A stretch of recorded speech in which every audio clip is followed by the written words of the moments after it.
ډاکوګان ډېر دي دا د سرو زرو دوکان وتړه خلک دې ورکړو د ظالم لوري ګریوان ډاکوګان ډېر دي دا د سرو زرو دوکان وتړه خلک دې ورکړو د ظالم لوري ګریوان وتړه دا فرنګي حسن دیمان لیمان باسی دا فرنگی حسن دیمان لیمان باسی روی تا د خدای وګورت داغ شیطان روی تا د خدای وګورت داغ شیطان وتړه خلک دې غرقړو د ظالم لوري ګریوان وتړه ډاکوګان ډېر دي دا د سرو زرو دوکان وتړه خلک دې ورکړو د ظالم لوري ګریوان وتړه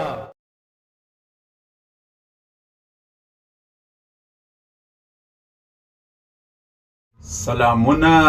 نیکی هیلې قدرمنو لیدونکو تاسو ته هر اتوار شاعر او کتاب خپرونه وړاندې کوو د دې خپرونې په ارزښت او د دې خپرونې په اهمیت باندې هم هغه خلک پوهیږي د چا چې د کتاب سره مینه وي او څوک چې کتاب لولي څوک چې کتاب اخلي او څوک چې کتاب وخپلو بچانو ته ماښام د فضلو مجلسو او د بې ځایه خبرو پر ځای باندې وخپلو بچانو ته کتاب وایي او بلې ملګرو دغه د کتاب ارزښت او اهمیت هم هغه وخت دوه چنده او لس چنده کیږي چې کله پر دې باندې شوقي واوړي او د کتاب شوق لري نو په کتاب کې چې کوم مواد شامل وي پر هغه باندې زښته ډېر خوندونه اخیستلی سي و ملګرو د پیاوړي لیکوال پشین شاعر او کتاب سلسله ده نن له ما سره زموږ په دې خپرونه کې د پیاوړي لیکوال دویم چیرمن شیر محمد شادمن او د پیوندي ادبي ملګري پشین صدر ښاغلی رضا شیدا صاحب ناسته لري او نن موږ دغه خپرونه ستاسو په خدمت کې چې تایر لیوال مو ملتیا کوي خان نومیالی مو سیل کوي تاسو ته وړاندې کوو په دې خپرونه کې ملګرو نن موږ و تاسو ته د یو داسې شاعر د یو داسې قدرمن لیکوال چې په خپل ژوند کې د پښتو ادب لپاره د پښتو ژبې لپاره او د خپل قام لپاره ډېر زښته خدمتونه وکړو تاسو به ضرور دا وایاست چې دا لیکوال او دا شاعر څوک دی ملګرو شفیق العالم مازوریار ارواښاد چې له موږه پر 14 تاریخه د 11 میاشتې په 2022 کې بیل سو او موږ ته یې دغه ادبي کاروان یوازې را پرېښود د ده دې روح الله ته شاد وي دی دې الله تعالی د جنت له باغچو څخه د باغچو په منځ کې وګرځوي چې زموږ د ده پر حال سو الله دې پر ټوله مسلمانانو هم ورحمیږي نوم یې شفیق العالم تخلص یې مازوریار د پلار نوم یې ګلزار خان د زوکړې نیټه یې 22/1958 او د زوکړې ځای یې کدنۍ سورکڅ د مانده کلي سپین بولدک ولسوالۍ استوګن په چمن کې او بیا یې اخیرنۍ ورځې ملګرو په کوټه کې په مارکر کمپنۍ کې چې د دوایانو د جوړولو یو ډېره غټه فیکټرۍ ده په دې کې مازوریار صاحب د خپل ژوند شپې او ورځې تیرولې او بیا څه موده پس شفیق العالم مازوریار پښین ته راغی او په پښین کې یوه بله هڅه پیل کړه چې د نابینا او د ړندو خلکو راټولول یې پیل کړل او بیا دغه تنظیم چې بلایند اسوسیشن ورته ویل کېدل د نړیوال سطحې تنظیم دی بیا په د پاکستان پر سطح او بیا د بلوچستان پر سطح او بیا د پښین پر سطح دې سړي دا کار په مخه واخیستی او د ټول پښین د اطرافي علاقو څخه هغه یو نابینا انسانان که ځوانانو که سپین ږیري او که خوندې مندې وې دا یې سره را یو ځای کړل او دا تنظیم یې مخ ته بوتلی حتی چې اخري یې تر 2.5-3 انسانانو پورې ورسوي ده به په خپل ژوند کې دغه نابینا خلکو له ډېر خدمتونه کول او بېلابېل وزیران به یې راغوښتو د هغوی څه بې پیسې غوښتې چې د خپل نابینا وروڼه د فقره څه وباسي او خپل روزي په خپله پیدا کړي دوی ته به یې سلایي مشینان ورکول او د لاس سپینې لکړې به یې ورکولې نو دا سړی ډېر مبارز او ډېر غیرتمن او ډېر بااستعداده سړی و د دې ټولو مصروفیاتو سره سره یې په معاشره کې په ټولنه کې په ادب کې خپل خدمات په ادبي ډول هم سرته رسول سکاسه د ده دویم کتاب دی او تاتمول یې لومړی کتاب و شونډې پاڼې زړه د کاڼي تاسو ته موږ د دې کتاب پیژندګلو وړاندې هم کړې وه چې بیا دا دواړه کتابونه او نوي مواد د سره را یو ځای کړل چې بیا یې ډېر غټ کتاب ځنې جوړ کړي چې شونډې پاڼې زړه د کاڼي نومیږي نو زه د شفیق العالم مازوریار سره چې موږ او شفیق العالم صاحب پرواشاد موږ او رضا شیدا صاحب په پښین کې هم په کوټه کې هم او په بېلابېلو ښارو کې مو ولسي محفلونه ادبي ناستې مشاعرې سره کړي دي او په دغه محفلو کې به موږ د شفیق العالم مازوریار صاحب سره مجلسونه هم کول ده به راته د زړه خواله په ډېر ازادانه توګه بیانول نو د شفیق العالم مازوریار په هکله باندې هغه خاطرې چې زموږ په ژوند کې د ده سره تېرې سوي دي زه راځمه ښاغلي رضا شیدا صاحب له چې شفیق العالم مازوریار په خپل ادبي او په خپل معاشرتي ژوند کې د خپل ژوند په کمه میړانه په کم غیرت په کم استعدادو باندې تیر کړي ډېره مننه کمال صاحب ښاغلي تیمورشاه کمال صاحب پر مازوریار صاحب باندې ډېر مجلس وکړي لکه څنګه چې کمال صاحب پر مازوریار صاحب باندې وغږېدی رښتیا هم دغسې خبره ده مازوریار صاحب په ړندو سترګو په نابینا سترګو ډېر د زړه سترګې درلودې مازوریار صاحب سره لکه کمال صاحب چې وویل رښتیا هم موږ ډېر وخت راتېر کړی دی تر موږ په عمر څه مشر و کمال صاحب دا خبره وکړله چې د ده د ژوند څه خاطرې موږ بیان کړو یا د ده پر ژوند پر حالاتو وغږېږو مازوریار صاحب چې کله کوزده وه زما یاد ده په کوټه کې مشاعره جوړه کړې وه شکر خالقه چې منزل د مسافر د ده د یو غزلې یوه لیکه یې راخیستې وه شکر خالقه چې منزل د مسافر سو معلوم پر دې طرح باندې هر چا خپل خپل کلام خپل غزل تیار کړی و د ده کوزده وه موږ دا مشاعره ولمنځله ډېره خوندوره مشاعره وه بیا د ده واده کېږي بیا د ده بچان اوس د ده زامن ځوانان دي ثناء الله او حکمت الله زه و کمال صاحب چې کله مازوریار صاحب په حق رسېدلی و موږ فاتحې ته ورغلو په 2022 کې مازوریار صاحب په نابینا سترګو باندې د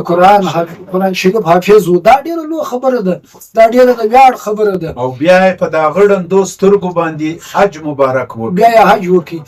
دی وایي په خپله زه به د ده د ژوند یو خاطره ستاسو په درانه خدمت کې وړاندې کړم دی وایي وایي زه پر یو چینل باندې میلمه ومه ما ته د چینل والا په مجلس کې وویل چې مازوریار صاحب ستا اخري خواهش څه شي دی ما ورته وویلې چې زما د ژوند ټول حالات چې کوم دي هغه برابر دي خوندور دي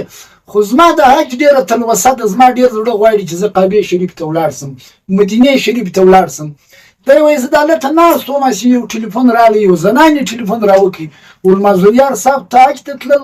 غواړې ما ورته ویل هو ویل دې راته ویلي ستا تصویران ستا د شناخت کارت کاپۍ دا پر فلاني ځای باندې کښېږدوه ستا د حج تیاري زه کوم حج ته زه تا هستوم نو دا ډېره لویه خبره وه هغه زنانې د ده سره دا کومک وکړي او بیا بله خبره دا د درنو اورېدونکو او کتونکو مازدیګر صاحب په خپل ژوند کې د خپل ژوند داسې خوندور جوړ کړی و چې موږ به هر وخت د ده سره د دې کور ته ورغلو د ده بیټک ته به ورغلو دومره ژوندی انسان و ده به موږ ته خامخا یوه دوې غزل وویلې پس له هغه به مازدیګر صاحب د خپل د ژوند حالات موږ ته بیانوي د مازدیګر صاحب کره هر وخت غوا و شیدې و شلومبې وې د مازدیګر صاحب کره هر وخت پسونه و کوچي و لاندې و یعنی د خپل ځان ته په کوټه کې دومره ښایسته کور جوړ کړي بیا په څنګ کې یو بل پلاټ ورسره واخیستی ویل دا به د دې بعد انشاءالله که زه ژوندی وم هسې پر دې به د خپل کور نور پراخوم او ګرانو کتونکو او اورېدونکو د ده پر کتاب پر سکاسه باندې کمال صاحب دا په 2003 کې چاپ سوی دی زه د ده د ژوند مازدیګر صاحب مرزاده په سترګو نه وړوند مازدیګر صاحب په سترګو بنا سړی و څه زمانه بعد چې دی داسې د 12 د 14 کالو سو په دغه وخت کې د ده سترګو ته نقصان ورسېدی بیا یو قسم دوا وه دا یې په سترګو کې اچولې وه هغه دوا نو اوس ګوري اکسپایر وه یا څه خبره وه یا څه مشکلات وه یا څه مسله وه هغوی هغه سترګې چې هغه پاته وې هغه یې هم ور خرابې کړلې ور ړندې یې کړلې خدای ډېر سترګور سړی و په ړندو سترګو ډېر سترګور سړی و ډېر ښایسته شاعر و ډېر ښه لیکوال و د ټولنې یې ډېره ښه عکاسي کوله د ده د سکاسه چې کوم کتاب دی د دې څه به زه ستاسو په درانه خدمت کې یو کوچنی شعر درته وړاندې کړم خیال مې دی چې نن یوه خطا وکړم خیال مې دی چې نن یوه خطا وکړم پټه پټه ستا د شونډو غلا وکړم خیال مې دی چې نن یوه خطا وکړم پټه پټه ستا د شونډو غلا وکړم بیرته به بیا زه بخښنه وغواړم هم به هغه وکړم هم به دا څو چې په پښتون ولس کې اوسم نه به سم څراغ نه به رڼا وکړم نه به سم څراغ څو چې په پښتون ولس کې اوسم نه به سم څراغ نه به رڼا وکړم د مازدیګر صاحب لکه کمال صاحب چې وویل 3 کتابونه یې چاپ سوي دي د تاتمول په نامه د سکاسه په نامه نن کمال صاحب د دې تنظیم د دې ملګري د دې ډېره مننه کوو دوی هر وخت پر کتابونو باندې ډېره ښه غږا کوي شاعران د هغو کتابونه دا ټولنو ته ښکاره کوي زه په خپله د خپل تنظیم لخوا څخه د پیاوړي لیکوال مننه کوم چې دوی هر وخت دا زیار باسي دوی هر وخت دا کار کوي دوی شاعران و خلکو ته په ګوته کوي پر سکاسه باندې مجلس و بس ما فقط 5 خبرې کولې اوس به راسو د مازدیګر صاحب یو غزل وه چې ده څه وخت ولیکله نو د ما سره مجلس و چې کماله ما برایي یو غزل لیکلې ده ما چې په زندگی کې یا په خپل ژوند کې څه شاعري کړې ده زما پر ټوله شاعري دا غزل خوښه ده شخصي طور زما ځاني طور زما دا غزل ډېره خوښه ده ما ورته ویل نو بیا ده راته ویلې ول ته به ودې ته کمپوز ورکوې ته به ودې ته ترنم جوړوې او یو ورځ بې ما ته په مشاعره کې وایې نو څه وخت چې د ارواښاد عبدالباري اسیر صاحب کلیزه وه موږ د کوټې چمن او د بېلابېلو علاقو خلک پیاوړي لیکوال راغوښتي وو د ارواښاد عبدالباري اسیر صاحب کلیزه مو لمانځله نو دی مرحوم هم په دا محفل کې ناست وو نو دغه کلام ده زه بقاعده ور وبللم والکماله ما چې هغه فرمایش درته ویلي وو تا نو هغه پوره کوي که دې نه کوي پوره ما ورته مازدیګر صاحب اوس یې واوره لیدونکو ته هم زه د هغه ترنم یا د هغه کمپوز چې ما په مشاعره کې ولسي مشاعرې ته د ده په نګراني کې د ده په موجودتیا کې وړاندې کوي د مازوریار صاحب تر خوله یو ډېره غټه چغه ووته او ما ته یې ویل لکه څنګه چې ما غوښتو هم هغه کمپوز دې ورکړی یعنی که ما دا کمپوز نسو تخلیقولی یا مو نسو جوړولی نو تا زما د غزل سره ډېره خواري کښلې ده او دا کمپوز دې ورکړی دی نو لیدونکو زه د هغه کمپوز یو مطلع د ده د غزل بیا به د ده پوره غزل تاسو ته وړاندې کړمه د ده دا غزل مطلع داسې وه چې ډېر دي دا د سرو زرو دوکان وتړه ډاکوګان ډېر دي دا د سرو زرو دوکان وتړه فلک دی غرکړو د ظالم لوري ګریوان ډاکوګان ډېر دي دا د سرو زرو دوکان وتړه فلک دی غرکړو د ظالم لوري ګریوان وتړه دا فرنګي حسن دی مانن لیمان باسی دا فرنګي حسن دی مانن لیمان باسی روی ته د خدای وګورته داغ شیطان روی ته د خدای وګورته داغ شیطان وتړه خلک دی غرق کړو د ظالم لوري ګریوان وتړه قدرمنو لیدونکو د مازوریار صاحب دغه غزل چې د ده خپله هم ډېره خوښه وه زه له تاسو سره هم شریکومه دی وایي ډاکوګان ډېر دي دا د سرو زرو دوکان وتړه ډاکوګان ډېر دي ډاکوګان ډېر دي دا د سرو زرو دوکان وتړه خلک دې غرق کړو د ظالم لوري ګریوان وتړه دا فرنګي حسن دی مانن له ایمانه باسي دا فرنګي حسن دی مانن له ایمانه باسي روی ته د خدای وګوره ته دغه شیطان وتړه او کړه په منتر یې د نازونو او نخرو مستقر کړه په منتر یې د نازونو او نخرو مسخر د تورو زلفو په ټالونو دی جانان وتړه فلاس او شو کې ورواچوه زنځیر د مفاد فلاس او شو کې ورواچوه زنځیر د مفاد کافر ډېر سو بې غیرته مسلمان وتړه فلاس او شو کې ورواچوه زنځیر د مفاد کافر ډېر سو بې غیرته مسلمان وتړه نه خو یې زور نه د پخوا نوم او نشان دی پاته ټپوسه لږ غوندې همت وکړه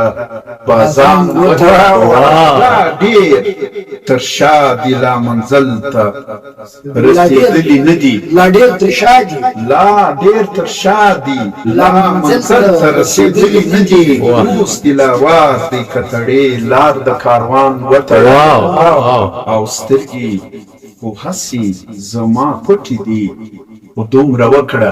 سترګې په هسې زما پټې دي خو دومره وکړه شونډې مې وګنډه زما بل مې زبان وتړه په ژوند خو نسي چوپ کېدلی مازوریار لیونی په ژوند خو نسي چوپ کېدلی مازوریار لیونی تران د مرګي د لړزوونکي مست طوفان وتړه ډاکوګان ډېر دي دا د سرو زرو دوکان وتړه خلک دې غرق کړو د ظالم لوري ګریوان وتړه قدرمنو لیدونکو مازوریار صاحب ډېره د جرأت ډېره د غیرت او ډېره د همت زندګي تېره کړه مازوریار په خپل قلم باندې هغه چرموشان هغه لیوان هغه د معاشرې ناسور خلک تر خپل قلم لاندې راوستو چا چې معاشرې ته تاوانونه رسولي چا چې قام ته تاوان رسولی چا چې خاورې او ملت ته تاوان رسولی مازوریار صاحب د چا سره رعایت نه کوي هر څه چې به د ده ذهن ته رالو نو هغه به د در خپل قلم لاندې کول مازوریار صاحب د سترګو محرومه و خو ده چې به څه وخت خپل اشعار تخلیق کړل، بیا به یې ټایپ کړل او بیا به یې بل ادبي ملګري یا شاعر ورته د کاغذ په صورت کې، د قلم په صورت کې پر کاغذ باندې واړول. او دا یو ستونزمن کار و، دا یو ډېر ستوخ کار و چې د سرته رساوی، چې یو وار به شعر جوړاوی، بیا به یې ریکارډاوی او بیا به یې بل ملګري ته ویل چې زما شعر پر کاغذ باندې راولیکه. که څه هم مازوریار صاحب په بېلابېلو عنوانو پر بېلابېلو معاشرتي غلطیو او ستړو ستونزو باندې قلم راخیستی و، خو کله کله یې رومان هم خوښاوی او کله کله یې د مینې د محبت لمحې هم داسې بیانولې. زبېښم دي خوږې شونډې که دوشا خوږه خوږه ده،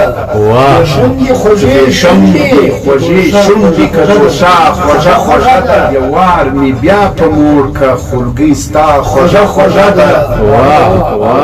او خیږي په باغچه کې بدي بوی کړمه ګلونه، خیږي په باغچه کې بدي بوی کړمه ګلونه، بوی کړمه ګلونه، راوړې مې نن دغه تمنا خوږه خوږه ده. دغه تمنا خوږه خوږه ده. ستا جبر به تریخ ونه ګړم تل به یې زغممه، ستا جبر به تریخ ونه ګڼم، ستا جبر به تریخ ونه ګڼم تل به یې زغممه، چې ته یې راکوې هغه سزا خوږه خوږه ده. هغه سزا خوږه خوږه ده. ګولۍ د زهرو ډکه ده، دننه ښه خبر یم، ګولۍ د زهرو ډکه ده، دننه ښه خبر یم، دننه ښه خبر یم، دننه ښه خبر یم، خو ځکه یې زه خورمه چې بالا خوږه خوږه ده. د پښو خاورې مې کاږې زه دې پېژنم په پټه، د پښو خاورې مې کاږې زه دې پېژنم په پټه، پېژنم په پټه، ظاهره که دې هر څومره وینا خوږه خوږه ده. د پښو خاورې مې کاږې زه دې پېژنم په پټه، د پښو خاورې مې کاږې زه دې پېژنم په پټه، ظاهره که دې هر څومره وینا خوږه خوږه ده. او رحمان وایي چې هغه ده خوږه که په پوهېږي، رحمان وایي چې هغه د خوږه که په پوهېږي، شیطان وایي چې نه جانانه دا خوږه خوږه ده. ډېر ښه غزل. په نورو نه پوهېږم مازوریار خو دومره وایم، په نورو نه پوهېږم مازوریار خو دومره وایم، چې هېڅ نه دي خواږه خو ستا رضا خوږه خوږه ده. خوږه خوږه ده. ملګرو دغه کلام چې مو تاسو ته وړاندې کوي د ارواښاد شفیق العالم مازوریار صاحب، الله دې روح شاد لري. نو راځمه د ده د یو بل کلام سره چې تاسو ته یې وړاندې کړم، بیا به خپرونه پای ته رسوو. دی وایي چې په مینه کې د یار مې د جنون سند حاصل کړئ، چې په مینه کې د یار مې د جنون سند حاصل کړي. شکر شکر خدای شکر یو پښتون سند حاصل کړي، چې په مینه کې د یار مې د جنون سند حاصل کړي. شکر شکر خدای شکر یو پښتون سند حاصل کړي. ستا وصال که مې ونه کړي یاره دومره خو مې وکړو، ستا وصال که مې ونه کړي یاره دومره خو مې وکړو، چې په ژوند کې مې په خپل لاس د بېلتون سند حاصل کړي. موسی درومي و دوژخ ته چې یې مال او متاع نسته، موسی درومي و دوژخ ته چې یې مال او متاع نسته، د ملا نه د جنت نن هر قارون سند حاصل کړي. اتالک د شاه نیروسو چنګیز هم ګوته په غاښ کړه، چې افغان په عیاري د کشت او خون سند حاصل کړي. او د وخت دې ستم ته ګوره سربالای سر نګون کړي، د وخت دې ستم ته ګوره سربالای سر نګون کړي، سر یې پورته کړي لمځکې سر نګون سند حاصل کړي. او په سبب د شرافت زه در په در خاورې په سر سوم،